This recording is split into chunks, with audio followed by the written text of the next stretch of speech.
So I'm sure as many of you So I'm sure that many of you have been watching the channel recently are aware that I am at high risk from the coronavirus and therefore can't visit any theme parks at the moment. And you know, it's kind of sad how everyone at the moment is visiting theme parks, or it feels like that anyway. You know, some people still can't. I know for a fact some people in the community still can't, but it feels like a lot of visiting parks, you know, and I just wish I could be back. But, you know, hopefully this is coming to an end soon, and I've started to think, you know, where would I like to go once this is all over? What rides do I want to go and ride? What new things do I want to go and see? You know, as well as the old things like Pleasure Beach and Towers, I want to get to some new places. I was meant to be going to Fantasy Island and Poulton's Park this year, but unfortunately I couldn't. But I really started to be thinking recently, you know, what places do I want to go to? What do I want to experience? And this is why I'm bringing you today my top 5 most anticipated roller coasters that I'm yet to ride. Let's get into it. I should also mention that this is my top 5 most anticipated roller coasters that I'm yet to ride in the UK. Nowhere else is going to be included in this. I've decided, you know, I'm going to start with the UK here. Also, these are my own opinions. Your opinions might be different. Some of you running these rides might be thinking, Ben, what are you on about? That ride's no good or whatever. You know, this is my opinions based on what I've seen. Yeah.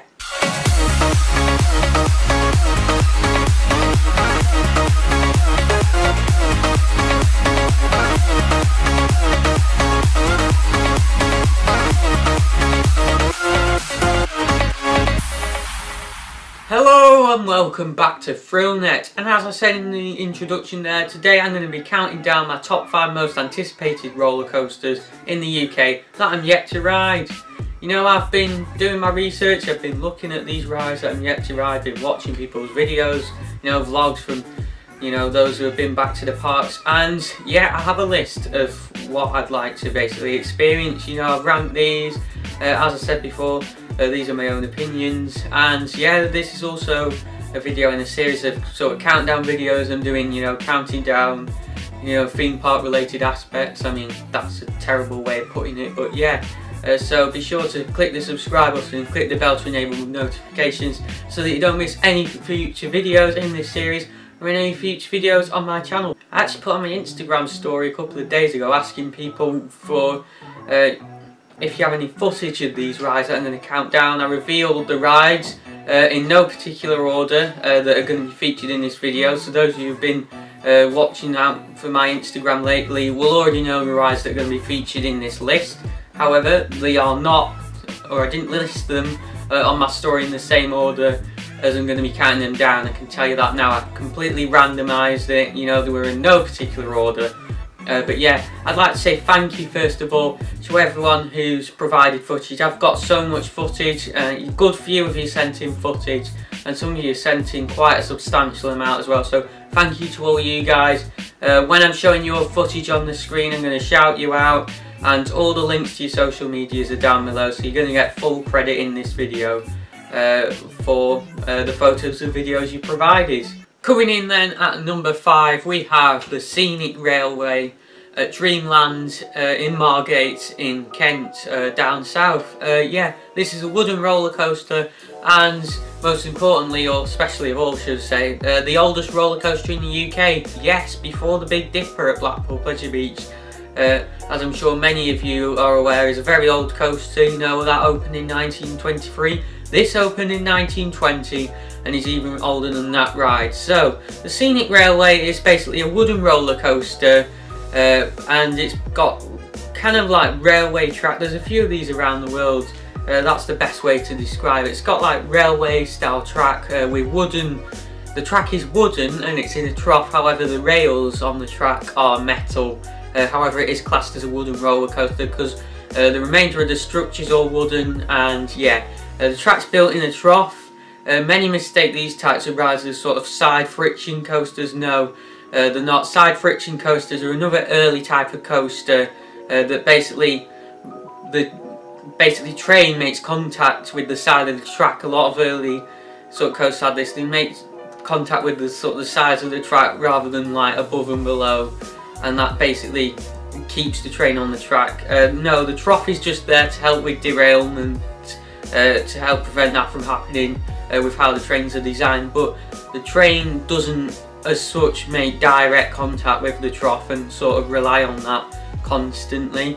But yeah, it's a great ride, and I'm going to put some shots on the screen now too.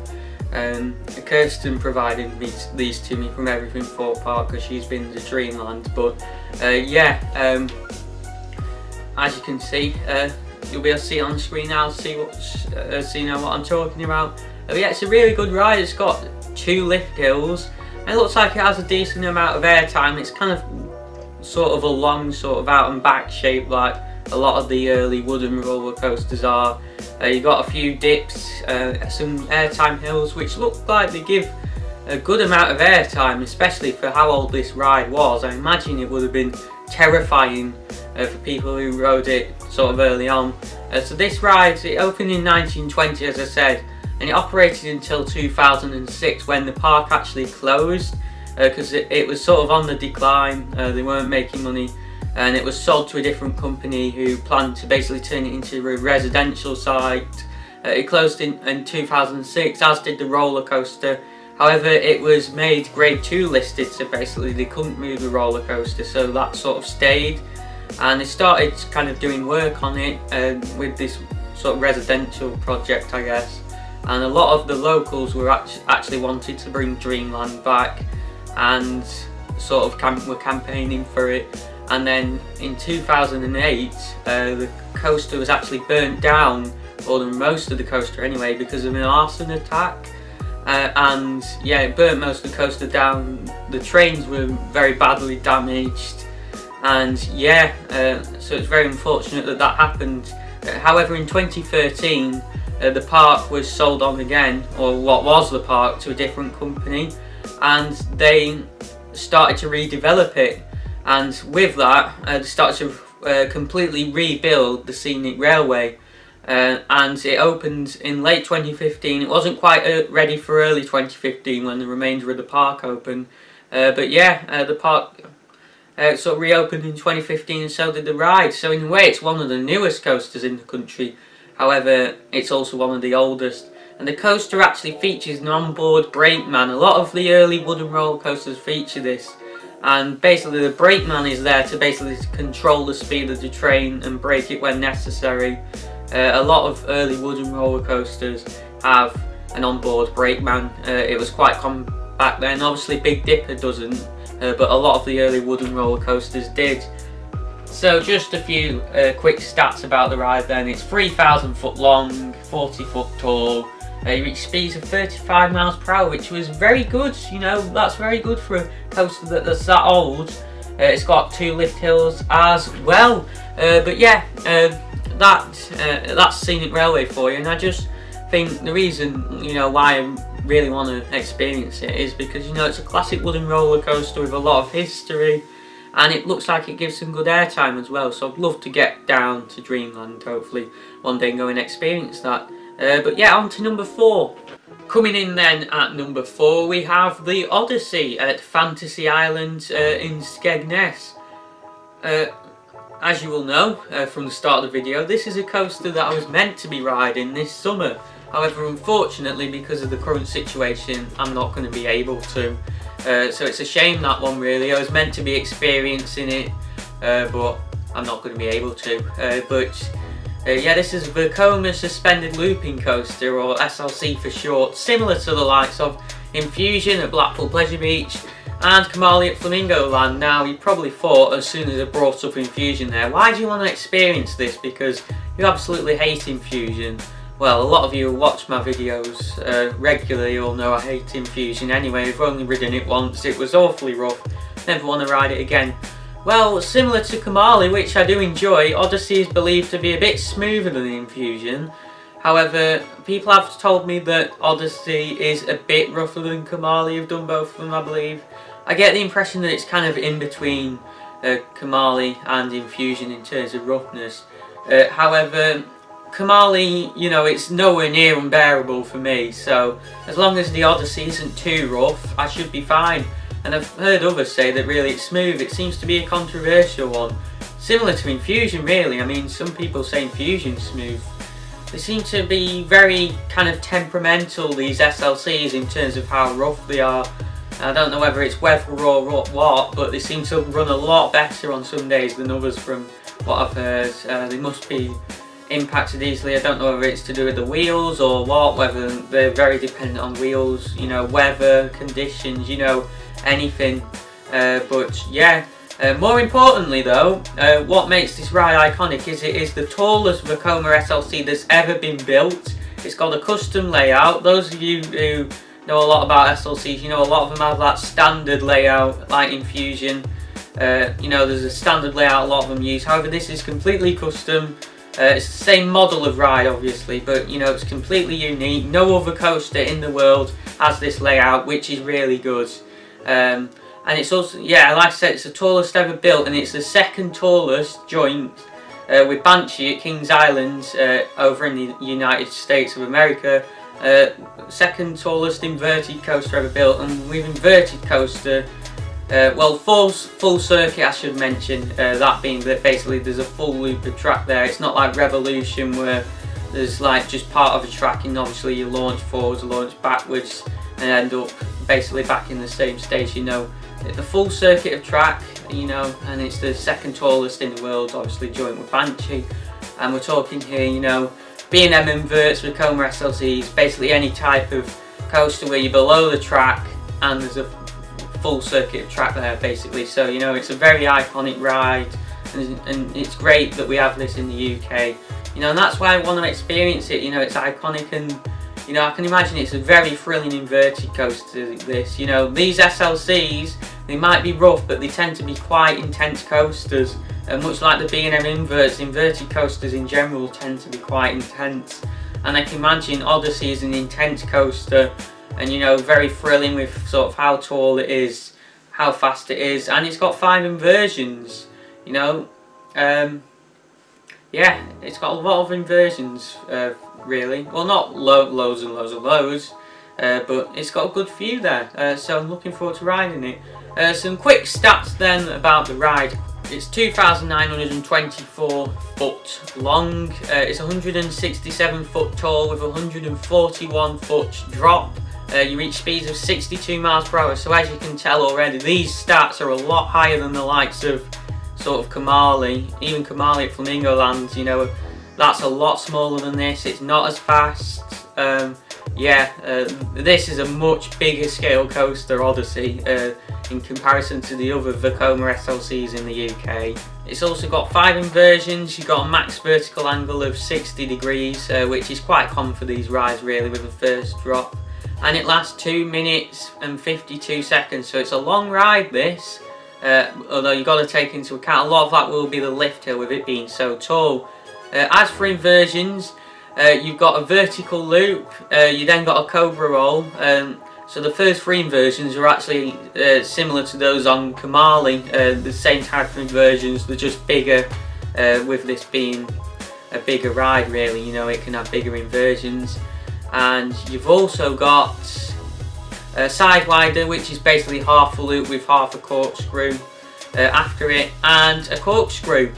So yeah, good selection of inversions there, you know, they're all quite different. And yeah, one thing to note about this ride though, however, and something that, you know, I hope this isn't the case when I go to Fantasy Island, hopefully next year we'll rearrange the trip. It doesn't run in high winds. It can't run in high winds, and for the same reason as the big one really, it's prone to stalling. It's 124 foot tall, the loop, so yeah, it's a tall loop, and the ride can stall on there quite easily if the winds are about, you know, above sort of 25-30 miles per hour. But hopefully when I do go to Fantasy Island it's not windy, so I can get on the ride. But yeah, on to number 3. Coming in then at number 3, we have the Smiler at Alton Towers. No, not Smiler. The ride is not called Smiler. I'm fed up of hearing people in videos and stuff saying, let's go on Smiler. Oh yeah, Smiler's my favourite ride. Oh, it annoys me so much. Like, they've even named it on RCDB wrong. It says on the sign outside the ride at Alton Towers, The Smiler, therefore it is called The Smiler, not Smiler. something I'd actually like to bring up though quickly. Why is Wicker Man not called the Wicker Man? Why is it just called Wicker Man? Like, it makes sense they have the Smiler, they might as well have the Wicker Man, but no, the ride's just called Wicker Man. Yeah, strange. But anyway, this is a Gerstlauer Infinity roller coaster, and the first ever Gerstlauer Infinity roller coaster to be built. It opened in 2013, and it also holds the world record still for the number of track inversions on a roller coaster. This ride features 14 inversions, track inversions. So yeah, I mean, it's impressive rides. You know, the fact it features 14 inversions means it's impressive alone. This has been a ride that, you know, I'm not sure what I'm going to think of this. It's very controversial, to say the least, in the theme park community. Probably the most controversial ride in the UK. Some people love it, some people actually absolutely hate it for being too rough and just not featuring enough variety in ride elements. I mean, this ride is practically just inversion after inversion after inversion, and then there's an airtime hill, and then another inversion, and an inversion, and another yeah, you get the idea. But yeah, and I should also mention there's 5 corkscrews on this ride. Like, talk about the inversions being a bit repetitive. 5 corkscrews! Like, what other roller coaster features 5 corkscrews? I mean, there probably is one, but yeah. But you know, I'm excited to go on it. You know, it's got so many inversions, and I'm just excited to go on the ride with so many inversions. You know, see what it's like. In terms of the ride, it has theming, and it's the first ride to feature theming as such. Well, sort of theming, you know, I suppose, sort of theming, you know. Well, yeah, it does have theming. Quickly, I'd just like to shout out Josh from Theme Park Mads, Jason22_88, and David from Theme Park Global for providing me with the footage that you're currently seeing on your screen of the ride right now. So it's kind of themed to getting corrected as such, although that's what they say. And it's basically kind of this hypnotism type process to make you smile or something like that. But yeah, it's got this big marmalizer structure, is what it's called, in the centre of the ride. The marmalizer is basically, as such, this kind of structure that marmalizes you. I mean, you know, it makes sense. And there's sort of 5 different sort of elements to this that are known as the 5 stages of marmalization. So you go in the queue, which winds under the ride. Doesn't have much theming in the queue as such. Could probably do with a bit more. However, it is impressive in a way because you go right under the coaster, which isn't something you get on the majority of coasters. And then you sort of enter this correction block of of what it's called, which is the sort of the facility in which the marmalization takes place. I'm actually showing you, you'll notice at the moment, some virtual towers footage from when I went on Virtual Towers Online, just to show this in a bit more detail, because I just thought I'd drop that in there, because I mean, although it is a game, you know, the game is a recreation of Alton Towers, so yeah, it is going to be accurate. And then you enter sort of this room with all the strobe lights. You'll see on the screen now, there'd normally be flashing lights in there, however there just wasn't when I walked in there, when I was filming the Alton Towers video, as you'll know if you watched it. And then you go up into the station, which is quite bare, to be honest. It doesn't look great, it's got sort of a lot of grey walls, and yeah, not much in there to see really. However, I do like the spotlights that shine down on the train when it comes into the station. More rides should have that. And yeah, you've even got an indoor drop on this ride. Like, you can't see anything in that section, but there's an indoor drop into your first inversion, which is a heartline roll. Actually the hidden inversion as such, you could say. And then after that, as I said, it's pretty much just a load of inversions, a couple of airtime hills. I'm not going to go through every inversion because we'd be here all day in terms of what it is, but yeah. And then you got a vertical lift hill as well. You got a second lift hill, a vertical lift hill, and yeah, that's the ride. I must say, it does look a bit kind of ugly. I just think it doesn't look great in terms of its presentation. You kind of just got a few chevrons everywhere over sort of underneath the ride. It just doesn't look great. The station building's grey. However, it is impressive to look at in a way, just because of how many inversions are packed into such a tight space. And I may love the ride when I've ridden it. I might absolutely slate it once I've ridden it. But I'm excited to go on it. You know, it's a very unique ride. You know, it's impressive that we have something like this in the UK. I think it's great, and that's why I want to go on it. Some stats about the ride then, quickly. It has a length of 3,838.6 foot. It's got a 98.4 foot drop, which is very reasonable. It's reached speeds of 52.8 miles per hour. You know, it features 14 inversions. It lasts 2 minutes 45 seconds. And yeah, it's interesting, and you know, it's great we have this ride. You know, as you know, it's had a lot of problems. You know, we're very lucky to still have it. With obviously the unfortunate incident of the crash in 2015, we didn't know what was going to happen with that ride after that. I'm not going to go into the detail about the crash now, because I mean, I'm sure you all know about that. You know, it's one of the worst incidents, I'd say, that's happened on the ride in recent years. However, you know, luckily the park have been able to sort of move on from that. We still have the ride, and it's still loved by, well, some people in the community to this day anyway. Others not as much. However, I'm sure everyone could tell you in this community, you know, everyone would say, you know, it's great that we have something like this here, you know, in the UK. It's great, and it's impressive with how many versions it has, even if it doesn't ride that well for some on ride, but for others it does. It's, you know, it's all down to personal opinion, and I think this is another one as well. It depends on the wheels on the train, it depends where you're sat in particular, because I've heard it rides quite smooth at the front in comparison to the back, and weather as well. I've heard, you know, the weather can sort of affect how smooth or rough it is, but yeah, on to number 2. Coming in then at number 2, we have Saw the Ride at Thorpe Park. Just stealing it there from the Smiler.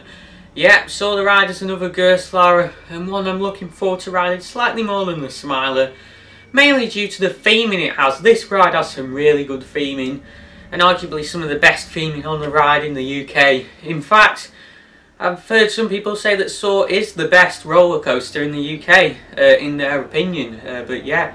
Especially some of the locals to Thorpe Park. Yeah, anyway, this ride is themed to, if you couldn't guess already, the Saw film franchise. It's a horror film franchise, and Saw the Ride is actually the first horror themed roller coaster, or was, sorry, the first horror themed roller coaster. I mean, there are more horror themed roller coasters now.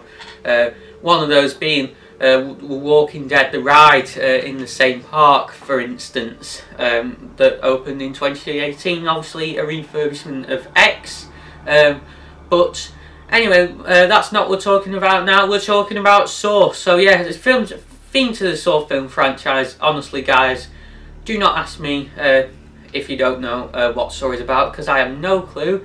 I don't do horror whatsoever.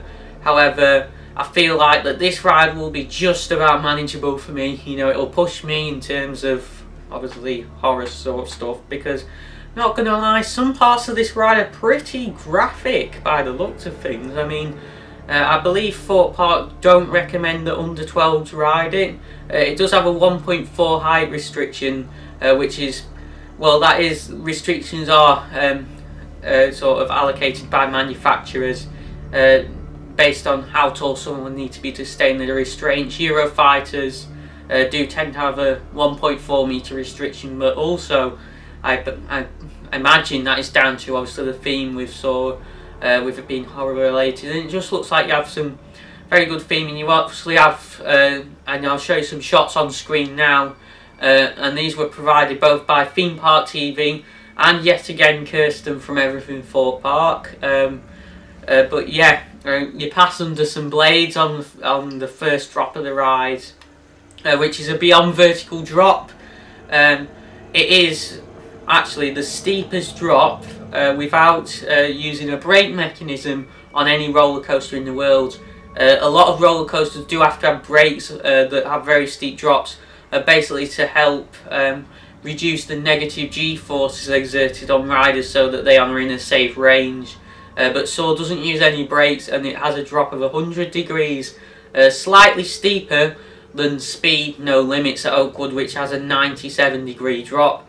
That is a Eurofighter I have ridden, and one of the reasons I'm so excited to ride Soar. I absolutely loved Speed. It was so intense, and I can imagine Soar is as well, with it being the same sort of ride and having similar elements. But yeah, I mean, Speed, what an amazing coaster that was. It made my top 10, and I'd expect Soar to be better with sort of the theming it has. I'm not sure the ride itself, or coaster should I say, will necessarily be better looking at it. It is a bit smaller than Speed. Speed is the tallest Eurofighter in the UK, and I reckon Speed is probably a bit more intense than Soar as well. However, I can imagine Soar to be a very intense coaster.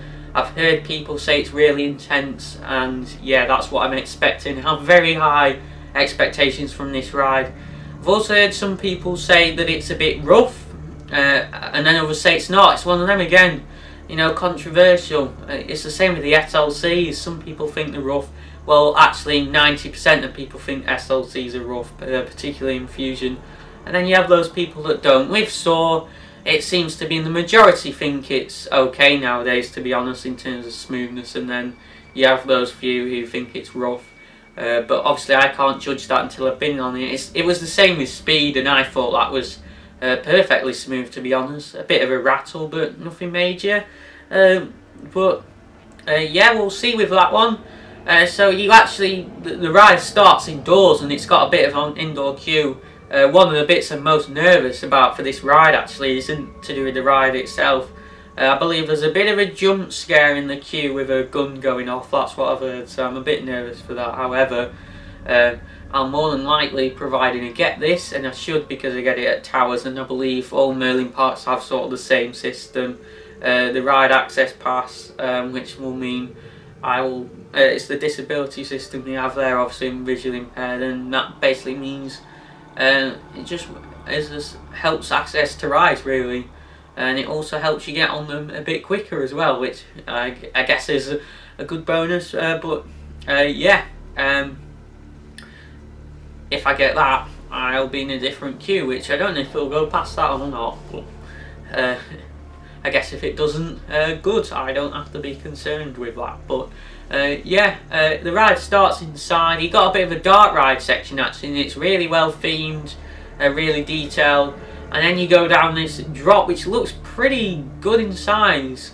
You can't see a lot in this indoor section, but you can definitely see more than the Smiler, and I mean, yeah, indoor drop, and then you go into a Heartline roll, believe it or not. I mean, you can see where the inspiration for the Smiler came from, or the start of the Smiler anyway.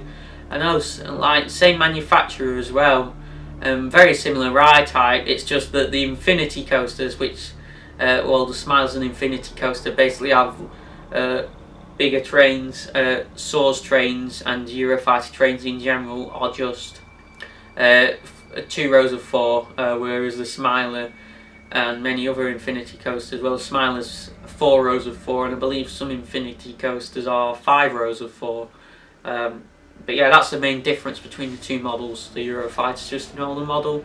Anyway, you have a vertical lift hill, and it's 100-foot tall ride, and then you go into a drop into a dive loop. You've also got a sorry, not a dive loop, Immelman, and then you've got a dive loop later on in the ride. It looks like it has a good airtime hill as well. You know, it's got a good variety of elements, this ride. I believe it's got an overbank turn as well, you know, and it looks really good. So yeah, main reason I'm looking forward to this so much is just, you know, with the theming, it looks really good theming, and it's just got some good ride elements, and I think the theming in particular is why I take it probably above the Smiler in terms of how excited I am to ride it. And it just looks like a better overall package than the Smiler really, which is why I rate it here at number 2. Anyway, some quick statistics about the ride. It's 2,362 foot long, so it is quite short, but it looks like it's a decently length ride experience. 100 foot tall, 3 inversions, and then it's got a 100-degree drop, as I mentioned before, and it's 1 minute 40 seconds long, so not too bad. But yeah, that's all I have to say about the Swarm. Now time to find out what my #1 most anticipated UK coaster that I'm yet to ride is. So, staying at Thorpe Park for #1, we have the Swarm, a B&M Wing Rider coaster. Yeah, the Swarm, not Swarm, although it's named wrong on RCDB again. Anyway, this, as I said, this is a B&M Wing Rider coaster, so essentially, rather than sat above the track, as you are on a normal sort of sit-down or stand-up coaster, or below the track as you are on sort of inverted coasters and flying coasters, on this coaster, or type of coaster should I say, you are sat beside the track. So there is no track above or below you. The track is at the side of you, and basically you can either sit on the left of the track or the right of the track pretty much, as you'll be able to see right about now, provided yet again by Theme Park TV and Kirsten from Everything Thorpe Park. And the main reason I'm really looking forward to riding this ride is because first of all I've heard very good things about it. Secondly, you know, it's a unique ride experience for me. There's nothing like this in the UK. It's the only winged rider in the UK, and I've not ridden one elsewhere, so I'm really looking forward to it. It's going to be a really unique experience for me, more unique than sort of anything else on this list really. And third of all, the theming, like wow, this is well themed, this ride. It's sort of themed to, well, the theme's not really explained as such, but it's sort of themed to this sort of disaster where this sort of mechanical sort of you know creature has struck this sort of island, Swarm Island it's referred to, the area, which basically houses pretty much the ride really, some of which is sort of built over water. For those of you who don't know, Thorpe Park is basically built on an island in a lake, and for when building the Swarm, Thorpe Park acquired sort of some extra land next to the main island of Thorpe Park itself, within the lake it's located in. So to get to Swarm Island you actually sort of have to go across a bridge from the main park to this extra island as such, where basically the ride plaza and the ride is located. So it's filmed to this disaster, so you sort of got sort of this broken aeroplane, you go under an aeroplane wing when going down the first drop, and then there's sort of all these damaged sort of rescue vehicles that are taking sort of part in a rescue going on, and there's some stuff to sort of be interpreted from this. It's not explained as such, as I said, but you've also got a damaged sort of like church where the station's located. It's very well themed, arguably the best themed roller coaster in the UK, and certainly something that gives Wicker Man a run for its money. Wicker Man, saying that though, does have its pre-show and stuff, which the Swarm doesn't have anything like, and I'd say the station on Wicker Man's sort of a bit more detailed, but in terms of the surrounding area to Wicker Man, I'd say that the Swarm's is a lot more detailed. Yeah, it just looks incredible. I'm really looking forward to riding this. It's going to be unique for me, and it's a B&M as well, and those of you who know me or like my B&Ms, the Hulk at Universal Islands, Our Adventures, my #2 coaster, Silver Star at Europa Park's my #4 coaster, you know, Nemesis at Alton Towers is one of my top coasters as well, and I'm just really looking forward to this. You know, it's another B&M type ride for me to experience, and all the B&M type rides I've done, I've loved. I love the Hulk, you know, the B&M sit down coaster, Silver Star B&M hyper coaster, you know, Galactica is a B&M flying coaster, and then obviously the B&M inverts I've done I enjoy as well, Nemesis in particular. So you know, it's another B&M, and I love B&M rides, and I'm sure I'm going to love this as well. Some say it's a bit forceless, the Swarm, yet you get others saying it's a really intense ride. People seem to be saying that it's sort of got more intense as it's aged, so hopefully by the time I get out there next year especially, it should be running really well. I mean, I said next year, I don't think I'm not necessarily going to be going to Thorpe next year. I'd love to go next year, and if I can go next year I will, but we'll see about that one. Nothing confirmed yet. I really want to be getting to sort of Paulton's Park and Fantasy Island as well next year, because they were meant to be happening this year, but they obviously can't happen because of the current situation. Both trips have been cancelled, and yeah, but I'd love to get to Thorpe next year as well. So we'll see about that one. We'll see. You know, some of my friends in this community live down south as well, so yeah, it'd be really nice to go to Thorpe, because I feel like, I mean, there's quite a few enthusiasts from the north who haven't been. However, a lot of my friends in this community have, so it'd be really nice to sort of go to Thorpe, then I can sort of see it and then sort of get my sort of own experience with it and form my own opinions on it as such. So yeah, and it just looks like an amazing park in general.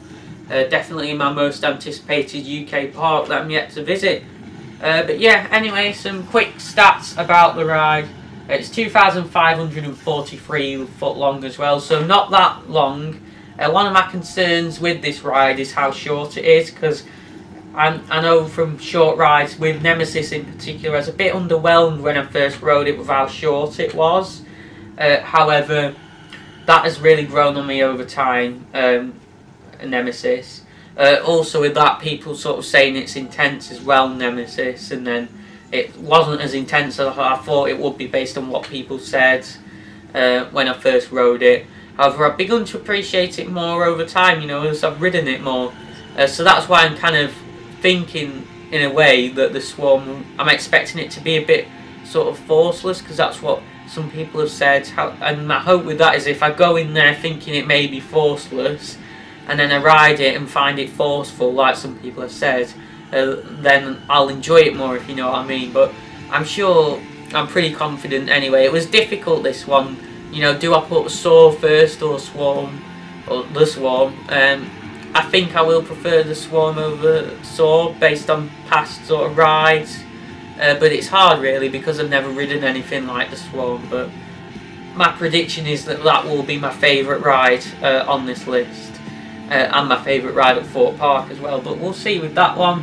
Yeah, it's 127 foot tall, so it's a big coaster, this one. It's got 5 inversions, those being a dive drop. So basically at the top of the lift hill you sort of twist upside down before going into the main drop.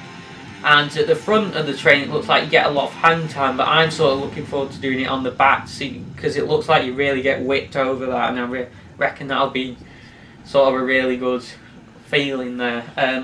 You got a 0G roll as well, an incline loop, a corkscrew and an inline twist, so a good selection of inversions there. But yeah, that's all there really is to say about the Swarm. And yeah, so yeah, Thorpe Park's took it. There was a lot of rides really I could have put on this list from Thorpe Park, you know, Stealth, Nemesis, Inferno. They're two rides I really want to ride in the UK as well. But you know, thinking about it, there's a lot of other coasters sort of at other parks that I really want to ride as well. It was really hard, but they were definitely, I'm sure it'll be at the 6th and 7th places. 6th and 7th place, yeah, Nemesis, Inferno and Stealth. Colossus at Thorpe Park, not so much looking forward to that, because that does seem to have a very bad reputation for being very rough. But yeah, as I said, hopefully I'll get to Thorpe in the near future. But you know, I'm looking forward to getting on the other rides on this list as well that aren't at Thorpe, you know. But yeah, that's all I have to say for now. Thank you for watching. Make sure you subscribe, click the bell to enable notifications so you don't miss out on any of my future videos. Next video, I'm planning actually to do another reaction to video next Wednesday, basically because the videos with Kirsten from Everything Thorpe Park, the Minecraft series, they require a bit less editing sort of than these top like countdown videos, I feel. So I feel to sort of allow me to spend more time on those sorts of videos and get them to the best quality, it'd be better if I sort of did the reacting to videos on the weeks where I'm uploading a video with Kirsten, because just they require a bit less editing, and then I've then got like a whole week between mine and Kirsten's video and sort of these videos to get these videos to the best they can be. But yeah, thank you for watching, and I'll see you next time.